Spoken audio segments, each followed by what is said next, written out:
ನಮಸ್ಕಾರ. ನಿಮ್ಮೂರಲ್ಲಿ ರಿಪಬ್ಲಿಕ್ ಕನ್ನಡ ವಿಶೇಷ ಬುಲೆಟಿನ್ಗೆ ಸ್ವಾಗತ. ನಾನು ನಿಕೇಶ್ ಕೊಠಾರಿ. ಶಿವಮೊಗ್ಗದಲ್ಲಿ ಈದ್ಗಾ ಮೈದಾನಕ್ಕೆ ಬೇಲಿ ಹಾಕಿದ ಆರೋಪ ಕೇಳಿ ಬರ್ತಾ ಇದೆ. ಸದ್ಯ ಬೇಲಿ ಹಾಕಿದ್ದಕ್ಕೆ ಹಿಂದೂ ಪರ ಹೋರಾಟಗಾರರು ಆಕ್ರೋಶವನ್ನು ವ್ಯಕ್ತಪಡಿಸುತ್ತಿದ್ದಾರೆ. ಡಿಸಿ ಕಚೇರಿ ಮುಂಭಾಗದ ಈದ್ಗಾ ಮೈದಾನಕ್ಕೆ ಬೇಲಿ ಹಾಕಲಾಗಿದೆ ಎನ್ನುವಂತ ಆರೋಪ ಇದು. ಈ ನಿಟ್ಟಿನಲ್ಲಿ ಹಿಂದೂ ಕಾರ್ಯಕರ್ತರು ಹಾಗೆ ಪೊಲೀಸರ ನಡುವೆ ವಾಗ್ವಾದ ನಡೆದು ಹೋಗಿದೆ. ಸದ್ಯ ಸ್ಥಳಕ್ಕೆ ಎಸ್ಪಿ ಮಿಥುನ್ ಕುಮಾರ್ ಭೇಟಿ ಕೊಟ್ಟು ಪರಿಶೀಲನೆಯನ್ನ ನಡೆಸ್ತಾ ಇದ್ದಾರೆ. ಬೇಲಿ ತೆರವು ಮಾಡುವ ತನಕ ಧರಣಿ ನಿಲ್ಲಿಸಲ್ಲ. ಎಸ್ಪಿ ಮಿಥುನ್ ಮುಂದೆ ಪ್ರತಿಭಟನಾಕಾರರು ಆಕ್ರೋಶವನ್ನ ವ್ಯಕ್ತಪಡಿಸ್ತಾ ಇದ್ದಾರೆ. ಸಂಜೆ 7:30 ಒಳಗೆ ಬೇಲಿಯನ್ನ ತೆಗೆಸುವುದಾಗಿ ಈಗ ಎಸ್ಪಿ ಭರವಸೆಯನ್ನ ಕೊಟ್ಟಿದ್ದಾರೆ. ಸರ್, ಇಷ್ಟು ವರ್ಷದಿಂದ ಇದೇ ತರ ನಮಾಜ್ ಮಾಡ್ತಿದ್ದಾರೆ. ಇಷ್ಟು ವರ್ಷ ಹಿಂದಿದ್ದ ಈಗ ಯಾಕೆ ಮಾಡ್ತಿದ್ದಾರೆ? ಸಾರ್ವಜನಿಕ ಅಂತ ಅವಾಗ ಆಗ್ತಿರೋದು. ಇಷ್ಟು ವರ್ಷದಿಂದ ಈ ತರ ಆಗಿರ್ಲಿಲ್ಲ ಸರ್. ಇಷ್ಟು ವರ್ಷದಿಂದ ಈ ತರ ಆಗಿರ್ಲಿಲ್ಲ. ಡಿಪಾರ್ಟ್ಮೆಂಟ್ ಏನ್ ಮಾಡ್ತಾ ಇತ್ತು? ಡಿಪಾರ್ಟ್ಮೆಂಟ್ ಏನ್ ಒಬ್ಬರೊಬ್ಬರಾಗಿ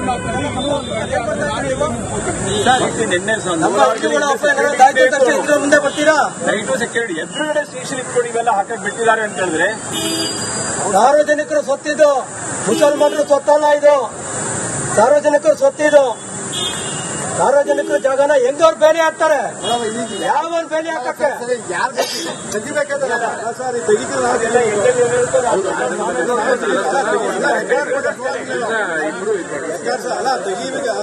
ತೆಗಿಬೇಕು. ಈಗ ನಿಮಗೆ ನಿಮಗೆ ಇದು ಯಾರು ಹಾಕಿದ್ರು ಗೊತ್ತಿಲ್ಲ ಅಲ್ಲ. ನಿಮ್ಗೆ ಯಾರು ಹಾಕಿದ್ರು ಗೊತ್ತಿಲ್ಲ ಅಲ್ಲ. ನಿಮ್ಗೆ ಯಾರು ಹಾಕಿದ್ರು ಗೊತ್ತಿಲ್ಲ ಅಲ್ವಾ? ಸರಿ, ಹಾಗಾದ್ರೆ ಯಾರೋ ಬಂದು ಹಾಕಿದ್ರೆ ಯಾರೋ ಬಂದು ತೆಗಿತಾರೆ ಅಷ್ಟೇ ಬಿಡಿ. ನೀವ್ಯಾಕೆ ಸುಮ್ಮನೆ ಏನ್ ಮಾಡ್ತೀರಾ? ಈಗ ತೆಗಿಬಾರ್ದು, ಅವ್ರು ಹಾಕಿದ್ರು ಅಂತೇಳಿ ಯಾಕೆ ಹೇಳ್ತೀರಾ? ಯಾರೋ ಬಂದು ಹಾಕಿದಾರೆ ಅಲ್ವಾ? ಸರಿ, ನಾವು ಯಾರೋ ಬಂದು ತೆಗಿತೀವಿ. ಏನೇ ನಾವೇ ಹಾಕಿದ್ವಿ ಇದು ಹಂಗೇನಾಗುತ್ತೆ ನಿಮ್ಗೆ? ಏನು ಮಾಡ್ಕೊಳ್ಳಿ, ಆಮೇಲೆ ಡಿಸೈಡ್ ಮಾಡ್ಕೊಳ್ಳಿ. ಈಗ ಹಬ್ಬ ಮುಗಿದಾದ್ಮೇಲೆ ಈ ಬಗ್ಗೆ ಮಾಹಿತಿ ಕೊಡ್ತಾರೆ ನನ್ನ ಕಲಿಗಾದಂತಹ ಭೀಮನಾಯ್ಕ್. ನೇರ ಸಂಪರ್ಕದಲ್ಲಿ ಜಾಯ್ನ್ ಆಗಿದ್ದಾರೆ. ಭೀಮನಾಯ್ಕ್, ಏನ್ ಕತೆ? ಈಗ ಜಿಲ್ಲಾಡಳಿತದ ಎದುರುಗಡೆ ಇರುವಂತಹ ಈದ್ಗಾ ಮೈದಾನಕ್ಕೆ ಬೇಲಿ ಹಾಕಿದ್ದಾರೆ. ಜಿಲ್ಲಾಡಳಿತ ಬೇಲಿ ಹಾಕೋ ತನಕ ಏನ್ ಮಾಡ್ತಾ ಇದೆ? ಸೊ ಈಗ ಪ್ರತಿಭಟನಾಕಾರರು ಏನ್ ಹೇಳ್ತಿದ್ದಾರೆ, ಬೇಲಿ ಹಾಕಿದವ್ರು ಏನ್ ಹೇಳ್ತಿದ್ದಾರೆ, ಸದ್ಯ ಬೇಲಿ ಎಷ್ಟು ಗಂಟೆ ತೆಗಿತಾರಂತೆ, ಎಸ್ಪಿ ಕೂಡ ಭರವಸೆ ಕೊಟ್ಟಿದ್ರು ಅಂತ ಗೊತ್ತಾಗ್ತಾ ಇದೆ. ಏನ್ ಡೀಟೇಲ್ಸ್ ಕೊಡ್ತೀರಾ? ಎಸ್ ನಿಕೇಶ್, ಏನು ಅಂದ್ರೆ ನಿನ್ನೆ ರಂಜಾನ್ ಹಬ್ಬ ಇತ್ತು. ಹಾಗಾಗಿ ಈದ್ಗಾ ಮೈದಾನದಲ್ಲಿ ಸಂಭ್ರಮದ ರಂಜಾನ್ ಕೂಡ ಆಚರಣೆಯನ್ನ ಮಾಡಿದ್ರು. ಅದಾದ ನಂತರದಲ್ಲಿ ಇಲ್ಲೊಂದು ಜಿಲ್ಲಾಧಿಕಾರಿ ಆಪೋಸಿಟ್ ಇರುವಂತದ್ದು ಈದ್ಗಾ ಮೈದಾನ. ಹಾಗಾಗಿ ಇಲ್ಲಿ ಒಂದು ಬೇಲಿಯನ್ನ ನಿರ್ಮಿಸಿದ್ದಾರೆ. ನಿಮ್ಗೆ ತೋರಿಸ್ತಾ ಹೋಗ್ತೇನೆ. ನೋಡಬಹುದು, ಈ ಬೇಲಿಯ ವಿಚಾರಕ್ಕೆ ಈಗ ಇಲ್ಲಿ ಬಿಗುವಿನ ವಾತಾವರಣ ನಿರ್ಮಾಣ ಆಗಿತ್ತು. ಈ ಬೇಲಿಯನ್ನ ಹಾಕಿದ್ದಾರೆ ಎನ್ನುವಂತ ಆರೋಪದಡಿಯಲ್ಲಿ ಈಗ ಹಿಂದೂ ಪರ ಸಂಘಟನೆಯ ಮುಖಂಡರು ಬಂದು ಇಲ್ಲಿ ಪ್ರತಿಭಟನೆಯನ್ನ ಮಾಡಿದ್ರು.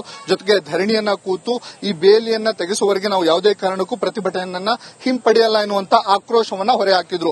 ಹಿಂಗೆ ಪ್ರತಿಭಟನೆ ಜೋರಾಗ್ತಿದ್ದಂಗೆ ಸ್ಥಳಕ್ಕೆ ಎಸ್ಪಿ ಮಿಥುನ್ ಕುಮಾರ್ ಅವರು ಭೇಟಿಯನ್ನ ಕೊಟ್ಟು ಪ್ರತಿಭಟನಾಕಾರರನ್ನ ಮನವೊಲಿಸುವ ಪ್ರಯತ್ನವನ್ನ ಮಾಡಿದ್ರು. ಸಂಜೆ 7:30 ಒಳಗಡೆ ಈ ಬೇಲಿಯನ್ನ ತೆಗೆಸುವಂತ ಪ್ರಯತ್ನವನ್ನ ಮಾಡ್ತೇನೆ, ಅದಾದ ನಂತರದಲ್ಲಿ ನೀವು ಮುಂದಿನ ನಿರ್ಧಾರವನ್ನ ತೆಗೆದುಕೊಳ್ಬಹುದು ಎನ್ನುವಂತ ಮಾತನ್ನ ಸಹ ಹೇಳಿರುವಂತದ್ದು. ಜೊತೆಗೆ ಹಾಗಾಗಿ ಮುನ್ನೆಚ್ಚರಿಕಾ ಕ್ರಮವಾಗಿ ಪೊಲೀಸ್ ಬಂದೋಬಸ್ತ್ ಅನ್ನ ಸಹ ನಿಯೋಜನೆ ಮಾಡಿದ್ದಾರೆ. ನೋಡಬಹುದು, ಇದೇ ಈದ್ಗಾ ಮೈದಾನದಲ್ಲಿ ಪೊಲೀಸ್ ಬಂದೋಬಸ್ತ್ ಅನ್ನ ನಿಯೋಜನೆ ಮಾಡಿದ್ದಾರೆ. ಮುನ್ನೆಚ್ಚರಿಕಾ ಕ್ರಮವಾಗಿ ಸಂಜೆ 7:30ವರೆಗೆ ಇಲ್ಲಿ ಪೊಲೀಸರನ್ನ ನಿಯೋಜನೆ ಮಾಡಿರುವಂತದ್ದು. ಯಾವುದೇ ರೀತಿಯ ಅಹಿತಕರ ಘಟನೆಗಳು ನಡೆಯದಂತೆ ಮುನ್ನೆಚ್ಚರಿಕಾ ಕ್ರಮವನ್ನು ವಹಿಸಿರುವಂತದ್ದು. ಒಂದೆಡೆ ಎಸ್ಪಿ ಅವರು ಹೇಳಿರುವಂತೆ ಸಂಜೆ 7:30 ಒಳಗೆ ನಾವು ಈ ಬೇಲಿಯನ್ನ ತೆರವುಗೊಳಿಸುತ್ತೇವೆ ಅನ್ನುವಂತ ಮಾತನ್ನ ಕೊಟ್ರೆ, ಹಿಂದೂ ಪರ ಸಂಘಟನೆಯ ಮುಖಂಡರು ಯಾವುದೇ ಕಾರಣಕ್ಕೂ ನೀವು ಬೇಲಿಯನ್ನ ತೆರವುಗೊಳಿಸುವವರೆಗೂ ನಾವು ಪ್ರತಿಭಟನೆಯನ್ನ ಹಿಂಪಡೆಯಲ್ಲ ಎನ್ನುವಂತ ಮಾತನ್ನ ಹೇಳಿದ್ರು. ಹಾಗಾಗಿ ಈ ವಾದ ವಿವಾದಗಳ ನಂತರ ಎಸ್ಪಿ ಅವರು ಈಗ 7:30 ಗಡುವನ್ನ ನೀಡಿರುವಂತದ್ದು. ನಿಕೇಶ್, ಓಕೆ, ಥ್ಯಾಂಕ್ ಯು ಭೀಮನಾಯ್ಕ್, ನಿಮ್ಮೆಲ್ಲ ಮಾಹಿತಿ. ನೀವ್ಯಾಕೆ ಸುಮ್ಮನೆ ಏನ್ ಮಾಡ್ತೀರಾ? ಈಗ ತೆಗಿಬಾರ್ದು, ಅವ್ರು ಹಾಕಿರೋದು ಗಲಾಟೆ ಒಬ್ಬರೊಬ್ಬರಾಗಿ ಹಂಗೇನಾಗುತ್ತೆ ನಿಮ್ಗೆ? ಸಾರ್ವಜನಿಕರು ಸ್ವತ್ತಂದ್ರೆ ಇದು ಅವಕಾಶ ಇರೋದು. 2 ನಂಬರ್ ಕೊಡಕ್ಕೆ ಅವಕಾಶ ಇರೋದು ಹಾಕಿರೋದು. ಕಾಂಗ್ರೆಸ್. ನಮಸ್ಕಾರ. ನಿಮ್ಮೂರಲ್ಲಿ ರಿಪಬ್ಲಿಕ್ ಕನ್ನಡ ವಿಶೇಷ ಬುಲೆಟಿನ್ಗೆ ಸ್ವಾಗತ. ನಾನು ನಿಕೇಶ್ ಕೊಠಾರಿ. ಶಿವಮೊಗ್ಗದಲ್ಲಿ ಈದ್ಗಾ ಮೈದಾನಕ್ಕೆ ಬೇಲಿ ಹಾಕಿದ ಆರೋಪ ಕೇಳಿ ಬರ್ತಾ ಇದೆ. ಸದ್ಯ ಬೇಲಿ ಹಾಕಿದ್ದಕ್ಕೆ ಹಿಂದೂ ಪರ ಹೋರಾಟಗಾರರು ಆಕ್ರೋಶವನ್ನ ವ್ಯಕ್ತಪಡಿಸಿದ್ದಾರೆ. ಡಿಸಿ ಕಚೇರಿ ಮುಂಭಾಗದ ಈದ್ಗಾ ಮೈದಾನಕ್ಕೆ ಬೇಲಿ ಹಾಕಲಾಗಿದೆ ಎನ್ನುವಂತ ಆರೋಪ ಇದು. ಈ ನಿಟ್ಟಿನಲ್ಲಿ ಹಿಂದೂ ಕಾರ್ಯಕರ್ತರು ಹಾಗೆ ಪೊಲೀಸರ ನಡುವೆ ವಾಗ್ವಾದ ನಡೆದು ಹೋಗಿದೆ. ಸದ್ಯ ಸ್ಥಳಕ್ಕೆ ಎಸ್ಪಿ ಮಿಥುನ್ ಕುಮಾರ್ ಭೇಟಿ ಕೊಟ್ಟು ಪರಿಶೀಲನೆಯನ್ನ ನಡೆಸ್ತಾ ಇದ್ದಾರೆ. ಬೇಲಿ ತೆರವು ಮಾಡುವ ತನಕ ಧರಣಿ ನಿಲ್ಲಿಸಲ್ಲ. ಎಸ್ಪಿ ಮಿಥುನ್ ಮುಂದೆ ಪ್ರತಿಭಟನಾಕಾರರು ಆಕ್ರೋಶವನ್ನ ವ್ಯಕ್ತಪಡಿಸ್ತಾ ಇದ್ದಾರೆ. ಸಂಜೆ 7:30 ಒಳಗೆ ಬೇಲಿಯನ್ನ ತೆಗೆಸುವುದಾಗಿ ಈಗ ಎಸ್ಪಿ ಭರವಸೆಯನ್ನ ಕೊಟ್ಟಿದ್ದಾರೆ.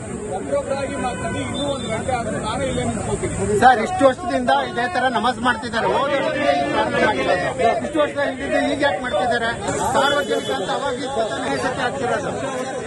ಇಷ್ಟು ವರ್ಷದಿಂದ ಈ ತರ ಆಗಿರ್ಲಿಲ್ಲ ಸರ್. ಇಷ್ಟು ವರ್ಷದಿಂದ ಈ ತರ ಆಗಿರ್ಲಿಲ್ಲ. ಡಿಪಾರ್ಟ್ಮೆಂಟ್ ಏನ್ ಮಾಡ್ತಾ ಇತ್ತು? ಡಿಪಾರ್ಟ್ಮೆಂಟ್ ಏನ್ ಒಬ್ಬೊಬ್ಬರಾಗಿ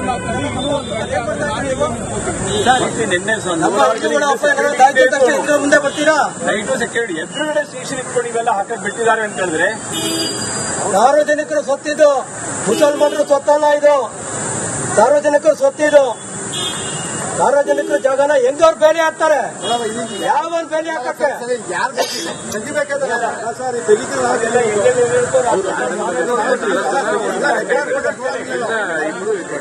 ಅಲ್ಲ ತೆಗಿತೀರ ತೆಗಿಬೇಕು. ಈಗ ನಿಮಗೆ ಇದು ಯಾರು ಹಾಕಿದ್ದು ಗೊತ್ತಿಲ್ಲ ಅಲ್ಲ. ನಿಮ್ಗೆ ಯಾರು ಹಾಕಿದ್ದು ಗೊತ್ತಿಲ್ಲ ಅಲ್ಲ. ನಿಮ್ಗೆ ಯಾರು ಹಾಕಿದ್ರು ಗೊತ್ತಿಲ್ಲ ಅಲ್ವಾ? ಸರಿ ಹಾಕಿದ್ರೆ ಯಾರೋ ಬಂದು ಹಾಕಿದ್ರೆ ಯಾರೋ ಬಂದು ತೆಗಿತಾರೆ ಅಷ್ಟೇ ಬಿಡಿ. ನೀವ್ಯಾಕೆ ಸುಮ್ಮನೆ ಇದು ಮಾಡ್ತೀರಾ? ಈಗ ತೆಗಿಬಾರ್ದು, ಅವ್ರು ಹಾಕಿದ್ರು ಅಂತ ಯಾಕೆ ಹೇಳ್ತೀರಾ? ಯಾರೋ ಬಂದು ಹಾಕಿದಾರಲ್ವಾ? ಸರಿ, ನಾವು ಯಾರೋ ಬಂದು ತೆಗಿತೀವಿ. ಏನೇ ನಾವೇ ಹಾಕಿದ್ವಿ ಇದು ಹಂಗೇನಾಗುತ್ತೆ ನಿಮ್ಗೆ? ಏನು ಮಾಡ್ಕೊಳ್ಳಿ, ಆಮೇಲೆ ಡಿಸೈಡ್ ಮಾಡ್ಕೊಳ್ಳಿ. ಈಗ ಹಬ್ಬ ಮುಗಿದಾದ್ಮೇಲೆ ಈ ಬಗ್ಗೆ ಮಾಹಿತಿ ಕೊಡ್ತಾರೆ ನನ್ನ ಕಲಿಗಾದಂತ ಭೀಮನಾಯ್ಕ್ ನೇರ ಸಂಪರ್ಕದಲ್ಲಿ ಜಾಯ್ನ್ ಆಗಿದ್ದಾರೆ. ಭೀಮನಾಯ್ಕ್, ಏನ್ ಕತೆ? ಈಗ ಜಿಲ್ಲಾಡಳಿತದ ಎದುರುಗಡೆ ಇರುವಂತ ಈದ್ಗಾ ಮೈದಾನಕ್ಕೆ ಬೇಲಿ ಹಾಕಿದ್ದಾರೆ. ಜಿಲ್ಲಾಡಳಿತ ಬೇಲಿ ಹಾಕೋ ತನಕ ಏನ್ ಮಾಡ್ತಾ ಇದೆ? ಸೊ ಈಗ ಪ್ರತಿಭಟನಾಕಾರರು ಏನ್ ಹೇಳ್ತಿದ್ದಾರೆ, ಬೇಲಿ ಹಾಕಿದವರು ಏನ್ ಹೇಳ್ತಿದ್ದಾರೆ, ಸದ್ಯ ಬೇಲಿ ಎಷ್ಟು ಗಂಟೆ ತೆಗೀತಾರಂತೆ, ಎಸ್ಪಿ ಕೂಡ ಭರವಸೆ ಕೊಟ್ಟಿದ್ರು ಅಂತ ಗೊತ್ತಾಗ್ತಾ ಇದೆ. ಏನ್ ಡೀಟೇಲ್ಸ್ ಕೊಡ್ತೀರಾ? ನಿಕೇಶ್, ಏನು ಅಂದ್ರೆ ನಿನ್ನೆ ರಂಜಾನ್ ಹಬ್ಬ ಇತ್ತು. ಹಾಗಾಗಿ ಈದ್ಗಾ ಮೈದಾನದಲ್ಲಿ ಸಂಭ್ರಮದ ರಂಜಾನ್ ಕೂಡ ಆಚರಣೆಯನ್ನ ಮಾಡಿದ್ರು. ಅದಾದ ನಂತರದಲ್ಲಿ ಇಲ್ಲೊಂದು ಜಿಲ್ಲಾಧಿಕಾರಿ ಅಪೋಸಿಟ್ ಇರುವಂತದ್ದು ಈದ್ಗಾ ಮೈದಾನ. ಹಾಗಾಗಿ ಇಲ್ಲಿ ಒಂದು ಬೇಲಿಯನ್ನ ನಿರ್ಮಿಸಿದ್ದಾರೆ. ನಿಮ್ಗೆ ತೋರಿಸ್ತಾ ಹೋಗ್ತೇನೆ. ನೋಡಬಹುದು, ಈ ಬೇಲಿಯ ವಿಚಾರಕ್ಕೆ ಈಗ ಇಲ್ಲಿ ಬಿಗುವಿನ ವಾತಾವರಣ ನಿರ್ಮಾಣ ಆಗಿತ್ತು. ಈ ಬೇಲಿಯನ್ನ ಹಾಕಿದ್ದಾರೆ ಎನ್ನುವಂತ ಆರೋಪದಡಿಯಲ್ಲಿ ಈಗ ಹಿಂದೂ ಪರ ಸಂಘಟನೆಯ ಮುಖಂಡರು ಬಂದು ಇಲ್ಲಿ ಪ್ರತಿಭಟನೆಯನ್ನ ಮಾಡಿದ್ರು. ಜೊತೆಗೆ ಧರಣಿಯನ್ನ ಕೂತು ಈ ಬೇಲಿ